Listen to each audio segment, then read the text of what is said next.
Kenapa tidak dibinasakan Allah dia? Kenapa tidak dimatikan Allah? Menangis Syekh Abdul Karim Al-Maqdisi bercerita kepada Syekh Abdul Sattar. Syekh Abdul Sattar menceritakan itu berlinang air mata. Aku sekarang menceritakan itu kepada kalian dengan berlinang air mata. Kenapa tidak dibinasakan Allah SWT? Kaum Ad mati, hancur. Kaum Samud mati. Kaum Madian mati. Kenapa yang terlaknat ini masih hidup?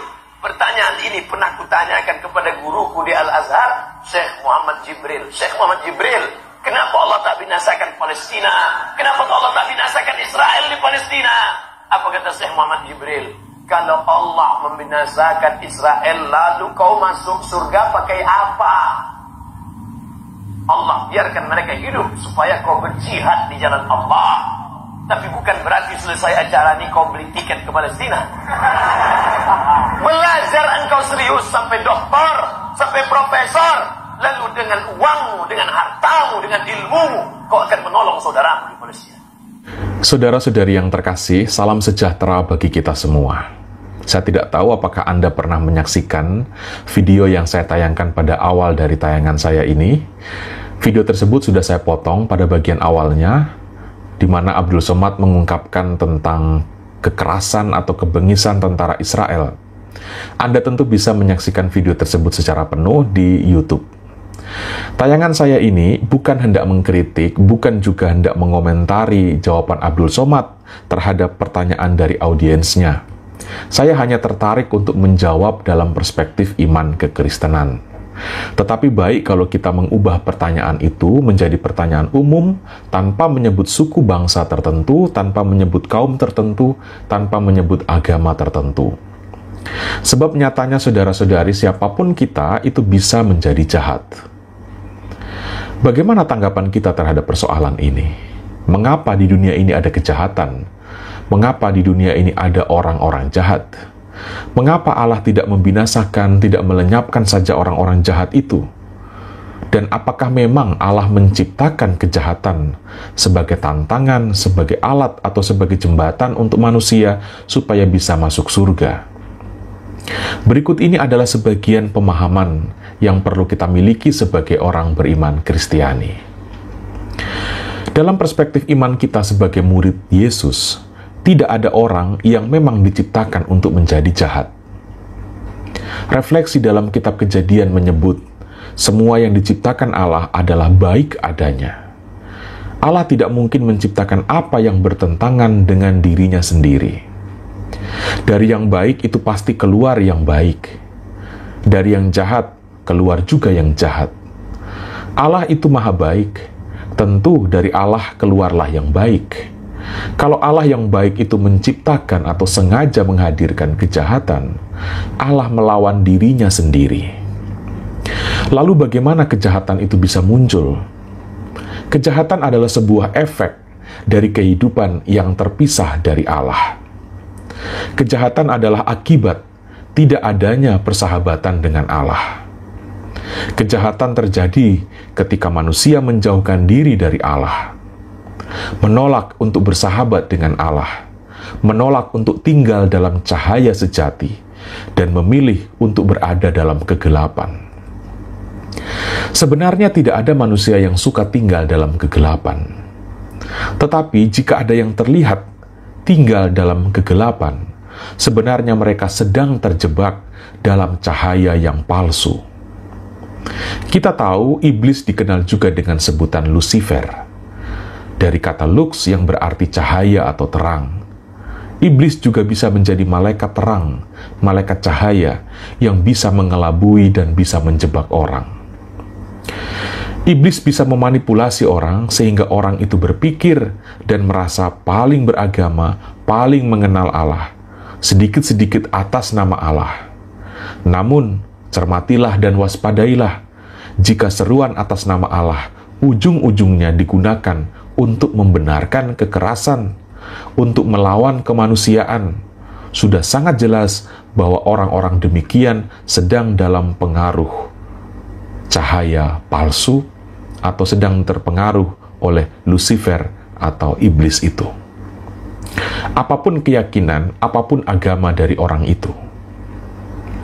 Karena itulah tidak cukup hanya memiliki kerinduan untuk dekat dengan Allah. Kita perlu dahulu kenal siapa Allah itu dan bagaimana Allah itu. Kalau kita mendekati Dia tanpa sungguh mengenalnya, kita bisa terkecoh. Kita sangka kita sudah beriman, ternyata kita sedang berpihak pada kejahatan.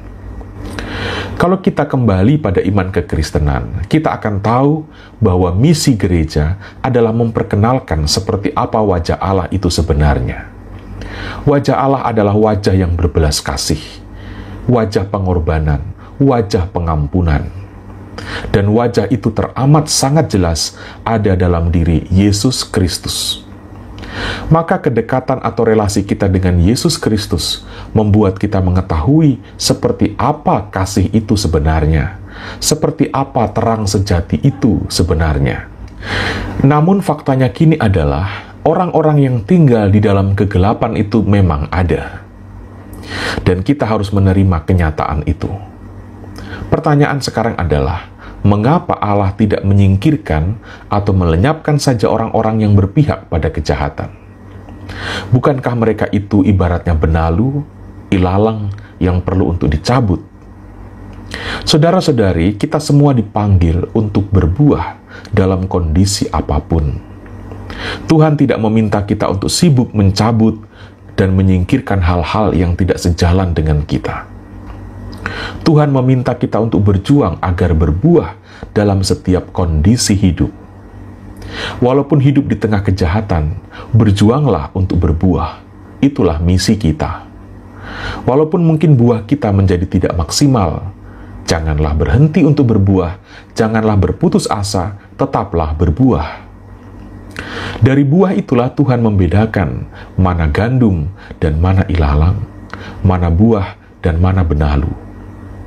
Kalau kita hanya sibuk mempersoalkan benalu, mempersoalkan ilalang, kita malah tidak memproduksi buah apapun dalam hidup ini. Artinya kita menjadi sama saja dengan benalu dan menjadi sama saja dengan ilalang itu.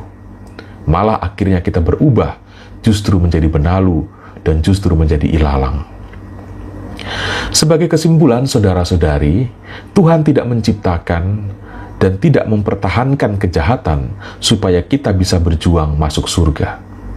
Tuhan tidak menciptakan kejahatan sebagai alat supaya kita bisa masuk surga. Tetapi tetaplah berbuah walau hidup di antara orang-orang yang jauh dari cahaya sejati.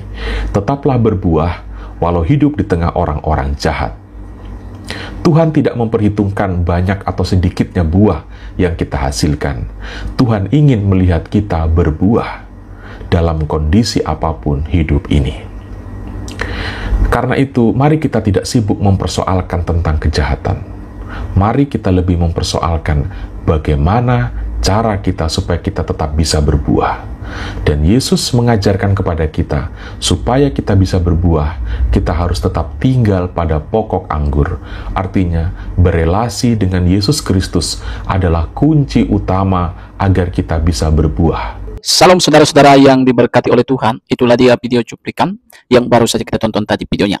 Bagaimana seorang Romo menjawab apa yang disampaikan oleh Ustadz Abdul Somad. Bagaimana Ustadz Abdul Somad berceramah di hadapan umatnya dengan mengatakan dan membeberkan kejahatan bangsa Israel. Nah, bagaimana di sini kita melihat Somad membawa-bawa nama bangsa Israel. Tetapi ketika kita menonton tadi bahwa Sang Romo memberikan penjelasan bahwa kita itu tidak boleh membawa-bawa nama satu bangsa. Karena yang melakukan itu adalah sang oknum. Ya, pasti sama seperti kita bangsa Indonesia. Pasti pernah melakukan kesalahan di dalamnya. Tetapi kita tidak boleh membawa nama bangsa dalam hal itu. Karena itu adalah, pelakunya adalah oknum, bukan bangsanya. Karena bagaimanapun juga, suatu bangsa itu adalah bangsa yang besar. Jadi jangan gara-gara kesalahan, kelompok, ya, ataupun 10 orang, 50 orang, 20 orang, dan lain-lain sebagainya. Jangan membawa-bawa nama satu bangsa. Nah, karena apa yang disampaikan oleh Ustadz Abdul Somad ini membuat nanti banyak orang-orang berpikir seolah-olah seluruh bangsa Israel itu adalah jahat. Nah, ini adalah pemikiran yang saya katakan konyol, ya saudara-saudara. Kita itu, ya sekarang marilah menjadi orang-orang yang cerdas. Sehingga kita mengetahui mana yang benar, mana yang tidak benar. Ya, kita itu harus cerdas, khususnya sebagai negara kesatuan Republik Indonesia. Biarlah kita bisa memilah-milah perkataan. Jangan setiap perkataan yang kita dengar langsung kita telan bulat-bulat. Karena yang saya lihat, ya saudara, begitu banyak orang-orang benci terhadap bangsa Israel. Seolah-olah semua bangsa itu jahat. Nah, coba begini, saudara. Kalau ada di antara kita, dalam satu bangsa itu, bangsa Indonesia, ada katakan 50 orang pelaku kejahatan di Indonesia ini. Lalu orang mulai membenci Indonesia itu jahat, katanya. Mana kira-kira perasaan kita sebagai negara NKRI? Ya tentunya hati kita sakit, karena kita merasa seolah-olah kita itu dinodai dan dipitnah. Dan bahkan mereka itu membawa nama-nama bangsa. Ya. Nah, Bapak Ibu, video ini sengaja saya bagikan agar kita menjadi orang-orang yang cerdas. Karena yang namanya kejahatan pasti ada di mana-mana.